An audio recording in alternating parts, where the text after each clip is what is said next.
du Saint-Esprit. Le même cours se donne en haut comme en bas ici, seulement que les paramètres diffèrent un peu. Ici, nous allons beaucoup plus parler des dons du Saint-Esprit. Alléluia. Alléluia. Amen. Nous sommes dans une année d'adoption. Et après dit, sans l'Esprit Saint, on ne peut pas vivre l'adoption. Amen. Amen. Amen. Je prie que le Seigneur nous accorde la grâce d'entamer ce cours, de le terminer dans sa grâce, et que nous retenions l'essentiel au nom de Jésus. Amen. Alors je m'en vais et puis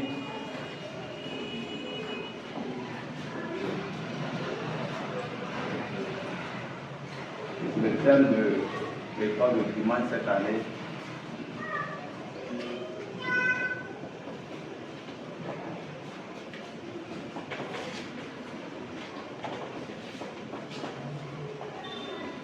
Les dons du Saint-Esprit.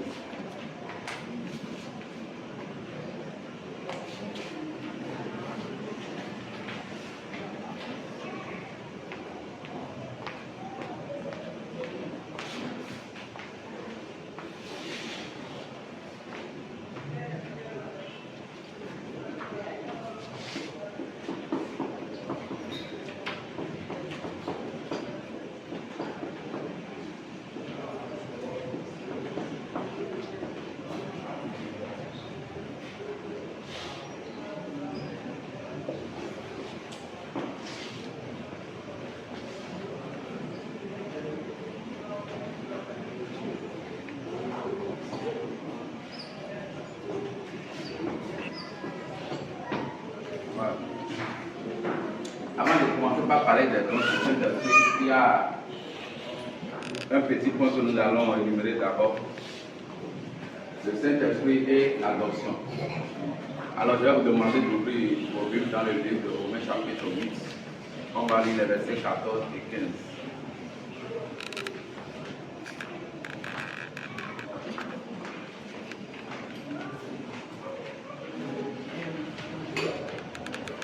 On va le lire dans deux versions. Peut-être une seconde et parole de vie, bien parole de Dieu.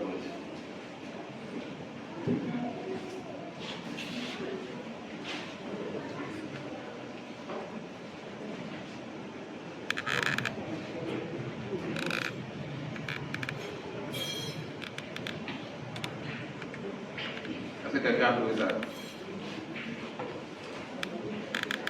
Amen. Amen. Car tous ceux qui sont conduits par l'Esprit de Dieu sont fils de Dieu. Et vous n'avez point reçu un esprit de servitude pour être encore dans la crainte. Mais vous avez reçu un esprit d'adoption, par lequel nous craignons Abba Père. Amen. Amen. Est-ce qu'on peut lire le même passage dans Parole de vie? Ça dit quoi?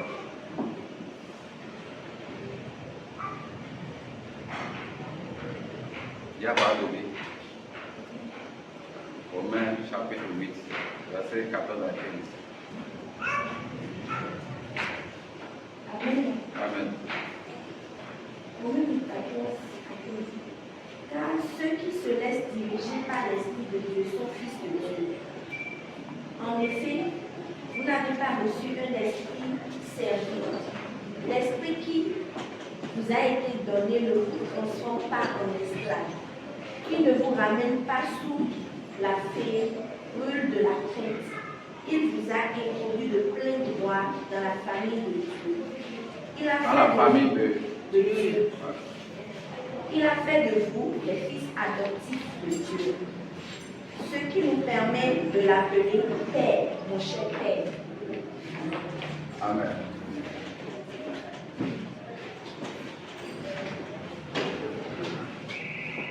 Alors, je vais prendre quelques avis d'abord avant que nous continuions.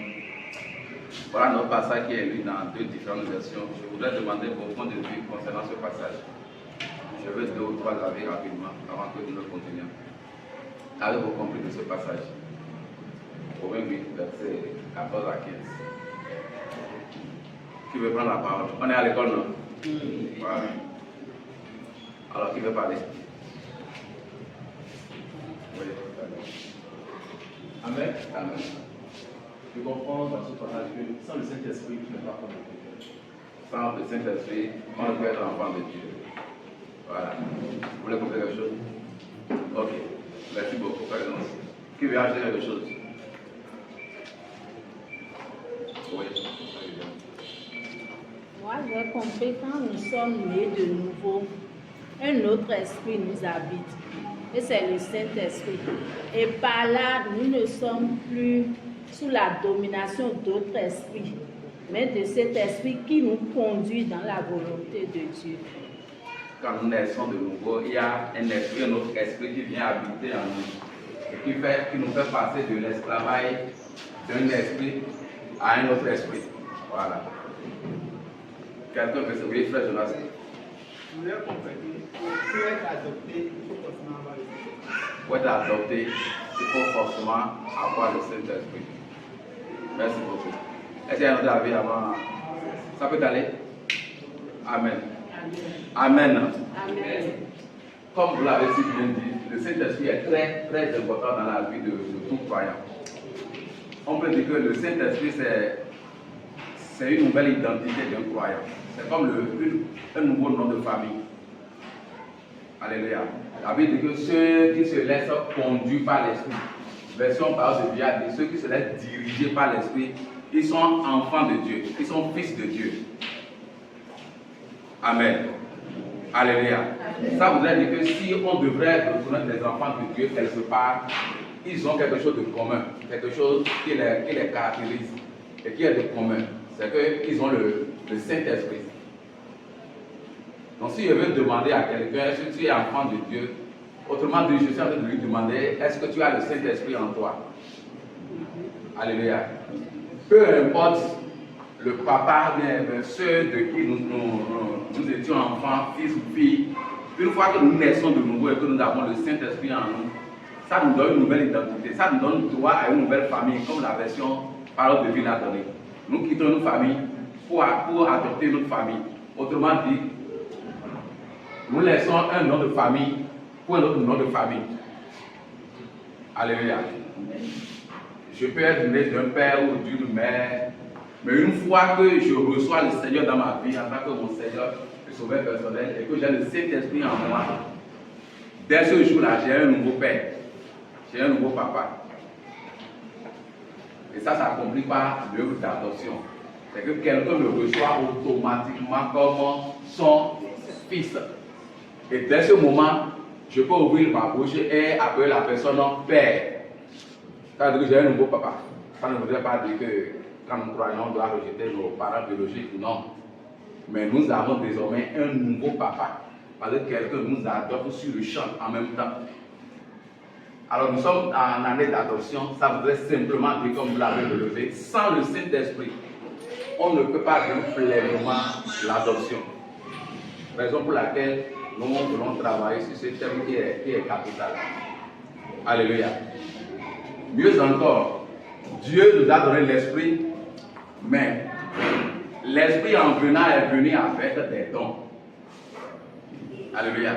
À quoi va servir un enfant que tu as adopté à la maison, mais tu ne lui donnes pas les mêmes privilèges, et que tu ne lui donnes pas les moyens d'agir? C'est un enfant que tu as adopté, mais tu le laisses affamé, il n'a rien, il n'a pas d'argent de poche, il n'a rien. Quand il sort là, on dit, mais c'est efficace. Alléluia. Il nous a adoptés, mais en nous adoptant, il nous a donné certaines capacités pour agir en tant qu'enfant de Dieu. Si un enfant d'un grand agit quelque part, on doit savoir que, attention, c'est un enfant de grand.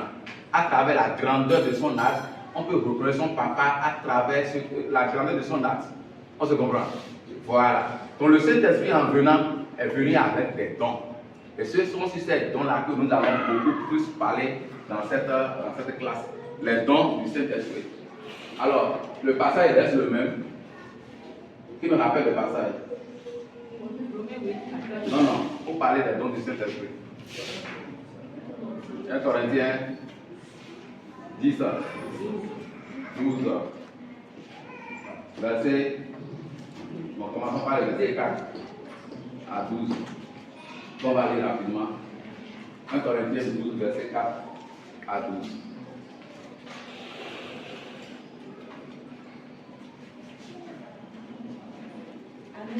Amen. Il y a diversité de dons, Oui. mais le même esprit. Mhm. Diversité de ministères, mais le même Seigneur. Oui. Diversité d'opérations, mais le même Dieu qui opère tout en tous. Or, à chacun la manifestation de l'esprit est donnée pour l'utilité commune. Oui. En effet, à l'un est donné par l'esprit une parole de sagesse. Donc, il y a parole de Sagesse. sagesse. Bon. J'ai besoin de quelque chose pour effacer le.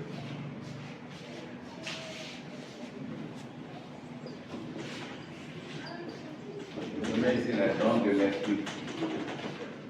Et on va mettre d'abord Don de sagesse. Sagesse.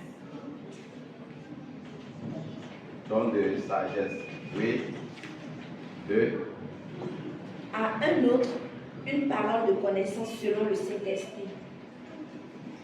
Parole de Connaissance selon le même esprit. connaissance. Oui, allons-y. À un autre, la foi par le même esprit. La foi. Oui. Don de À un foi. autre, le don de guérison par le même esprit. Don de guérison. C'est- Continuons. À un autre, le don d'opérer des miracles. Donc, don de miracle, À un autre, la prophétie. don de prophétie, À un autre, le discernement des esprits. discernement des esprits. À un autre, la diversité des langues. Diversité des langues. À un autre, l'interprétation des langues. Interprétation des langues. Voilà. Un seul et même esprit opère toutes ces choses, les distribuant à chacun en particulier comme il faut. Amen. Donc, nous avons en tout et pour tout combien de dons de l'esprit?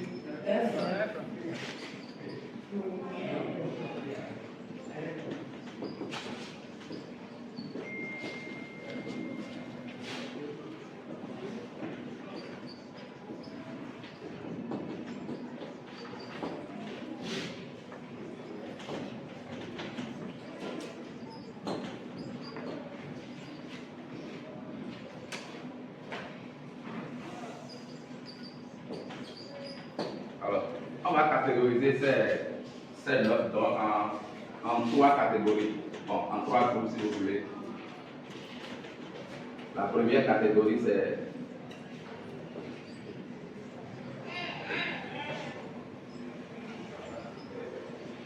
la catégorie des dons vocaux.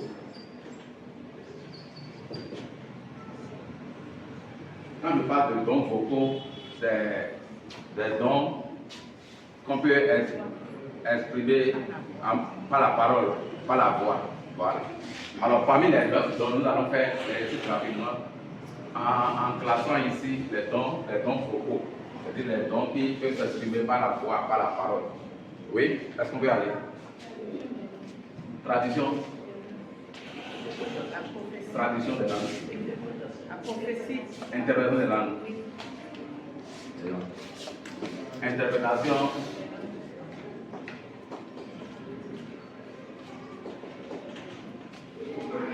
C'est dégagé dans son nom. C'est pas il a où. C'est une personne de vie. La prophétie. Parole. Parole de connaissance. Voilà. Non, parlons d'abord du nom de. C'est le premier nom. de sagesse. Voilà, nom de sagesse. On les classe où?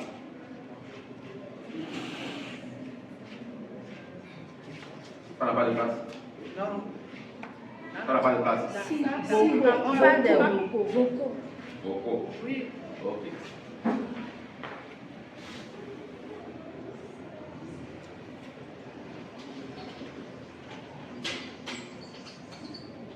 Oui. Après, parole de ça, il y a la parole de connaissance. Oui. On les classe où? Vocaux. Beaucoup. Oui. Tout le monde est d'accord? Oui. Parole de Connaissance.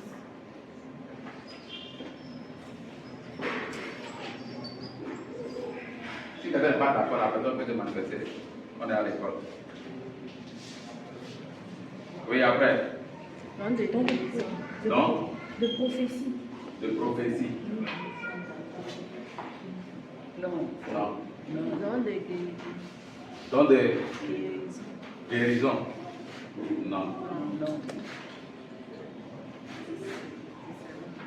Ini lebih full, ini betul kalau il y a bel et bien interprétation des langues.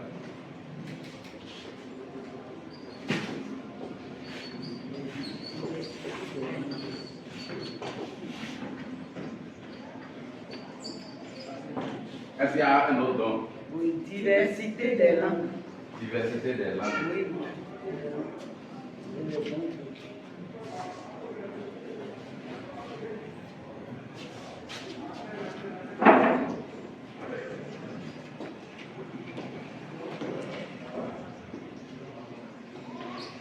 C'est bon? On peut s'arrêter là? Oui. Ok. Parlons maintenant des... Il y a une autre catégorie.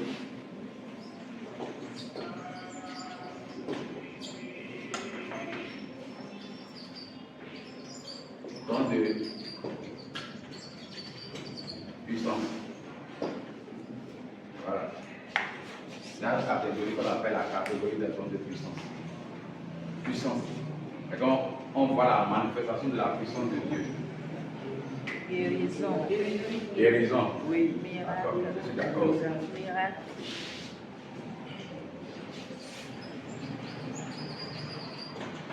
Don de guérison.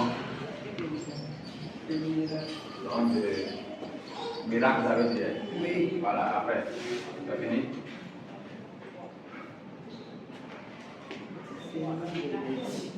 Discernement des esprits. Ah, il revient encore. On avait écrit le pardon. Non. Diversité. Mais je ne suis pas tout d'accord. Il n'a pas sa place ici. Quelqu'un d'autre? Foi. C'est foi ou bien Non.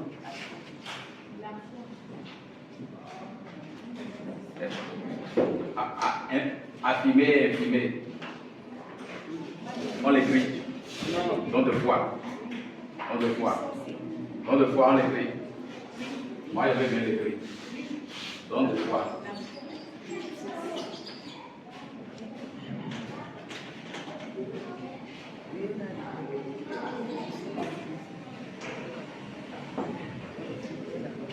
Oui. Est-ce qu'on peut mettre quelque chose d'autre? Non. Non. Prophétie. Non. Non. La prophétie, est-ce qu'on peut donc voir la manifestation là? On va s'arrêter là pour la catégorie des dons de puissance. On va terminer par la dernière catégorie.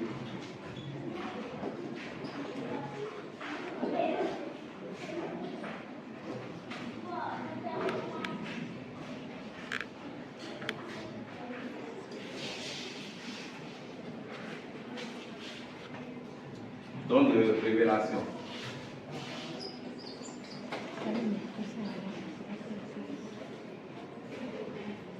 Don de révélation. On peut mettre quoi dans cette catégorie-là? Tout le reste. Tout le reste. Pour être plus sage. Oui. C'est qui alors tout le reste, je vais voir. On a déjà parlé de ceci, de ceci, Foi. de ceci, de ceci. Il reste la prophétie.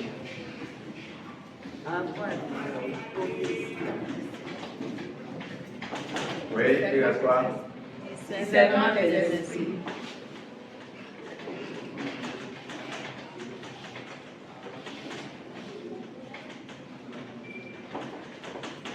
C'est fini? Oui. Prophétie, discernement des esprits. On a fait tous les deux déjà? Oui. Ok. Alléluia. Voilà les quatre catégories de dons que nous avons. Et si on réfléchit les trois catégories, on retrouve bien les 9 dons du Saint-Esprit. D'accord? Ce matin, on va commencer par parler des dons en tant que tel. on va commencer ce travail le dimanche prochain. Alors, chacun de ces dons-là sont très importants dans la vie d'un chrétien. C'est en manifestant ces dons-là que nous imposons la marque de Dieu sur la terre. Quand on agit et que c'est pas le don de Dieu que nous agissons, ça laisse une empreinte, ça laisse une marque. Quand quelqu'un voit ça, on dit ça là, attention, c'est certainement un fils adopté qui a posé cet acte, qui a agi ainsi. Pourquoi? Parce que ça vient des dons de l'esprit. Alléluia. Alors je voudrais m'arrêter là parce qu'il est moins 5. Moins 5 à ma montre ici, mais 0,0 à la montre qui est ici. Je vais vous laisser 2 ou 3 questions au plus. Il y a des questions concernant la petite introduction de ce matin. 2 questions au plus. Questions. Est-ce qu'il y a des questions?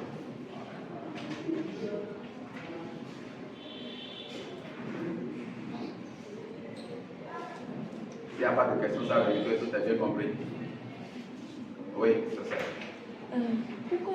Pourquoi on classe la foi, le don de foi dans la catégorie des dons de puissance? La foi a une puissance. Alléluia. Alléluia.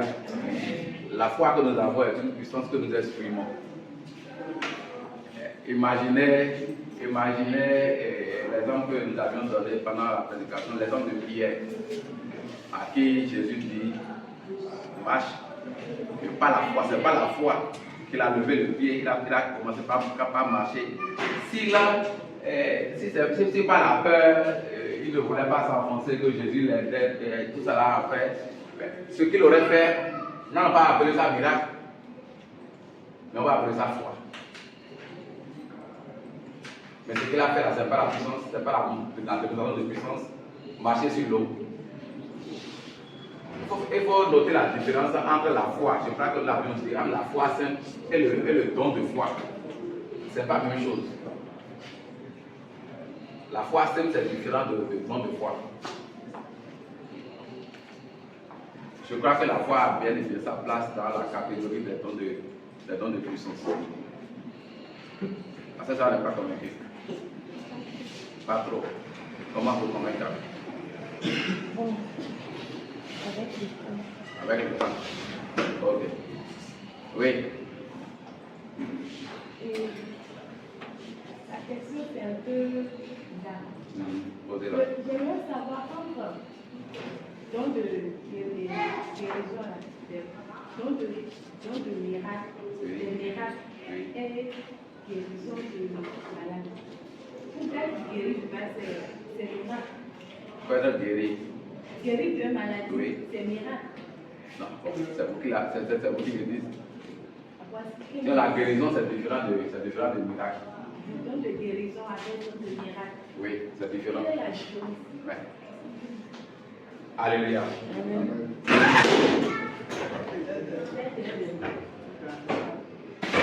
Lorsque Jésus a rencontré une dame dont le fils était mort, et on l'amenait dans le cercueil pour l'enterrer, d'accord?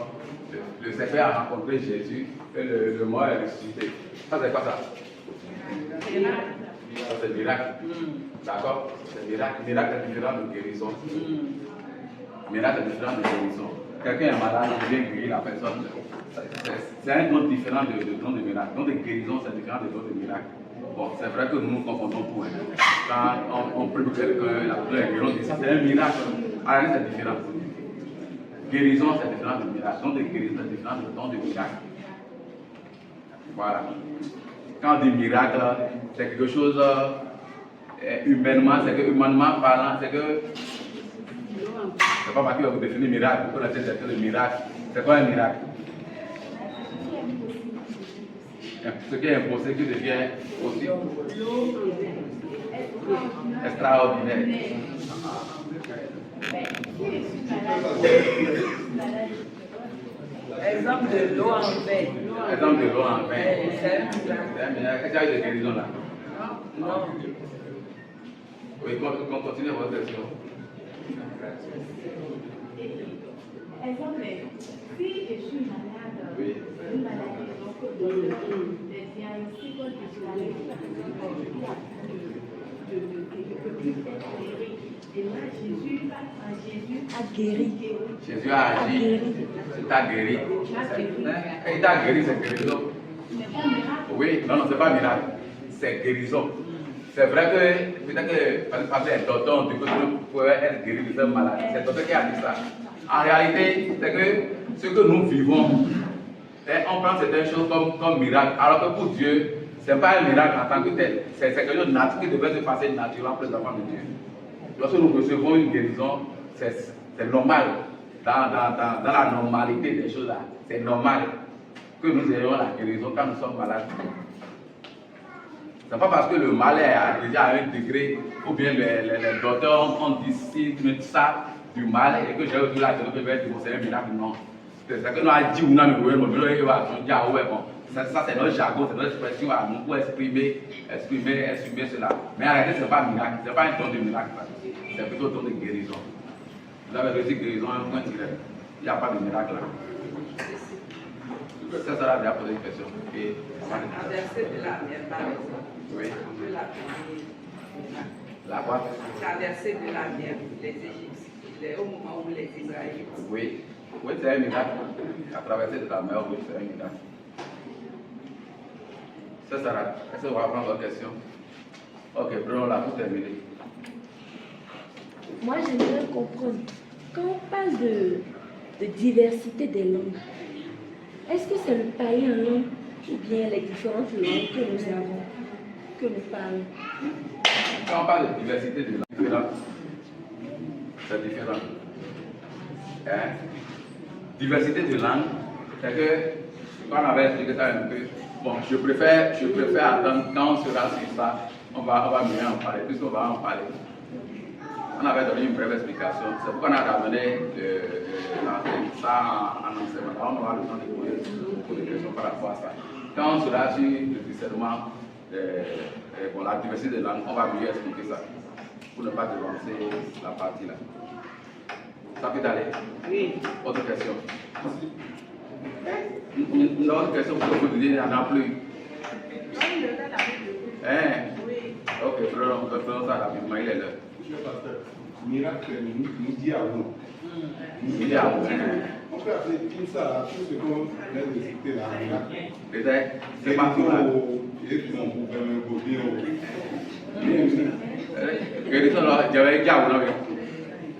Mais on a dit à vous là, normalement, il est vraiment en train de dire, mais non, on nous dit à vous là.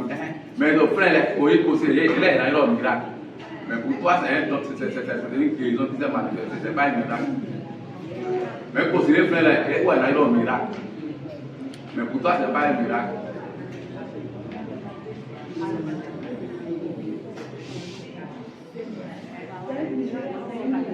Sinon, moi, tout ça là, c'est miracle. Si vous confondez, si on confond tout ça, on va dessus dans l'explication après. C'est quand on va me demander quel genre de miracle dans notre guérison, on peut me dire, apporter au standard et comment on fait à Colonna. Donc, on peut citer tous les 9 dons alors comme des miracles. Les 9 dons, on peut les citer alors comme des miracles. Donc, elle est dans le reste, on va dire, des dons. Pourquoi on a miracle? Le résultat des dons. Pourquoi on a Il y a miracle? des dons. Nous, écoutons, des dons, on est tombé, nous n'avons pas tombé. Pourquoi on a miracle? Bien, tu comprends mon nom. D'ailleurs, je comprends le je comprends le Alléluia. Alléluia. Si le miracle comprend le développement, ça veut dire qu'on peut classer tous les dons dans le miracle. Oui. Oui, allez-y. Oui. En n'étendant pas main, pour qu'il se fasse des guérisons, des miracles et des prodiges. Voilà. Si c'était la même chose, on n'avait pas dit. On n'avait pas différencié. Non, il n'y a pas de différence ici. Le don de miracle est bel et bien différent du don de guérison. Ne vous inquiétez pas, quand on sera en train de détailler chaque don, on va mieux comprendre. D'accord? Quand on sera en train de détailler chaque don, on va mieux comprendre. Mais ne confondez pas le don de guérison et le don de miracle, c'est deux choses différentes. D'accord? Voilà, je crois qu'on va s'arrêter parce qu'il est largement avec. Amen. Amen. Alors on va se lever, on va prier.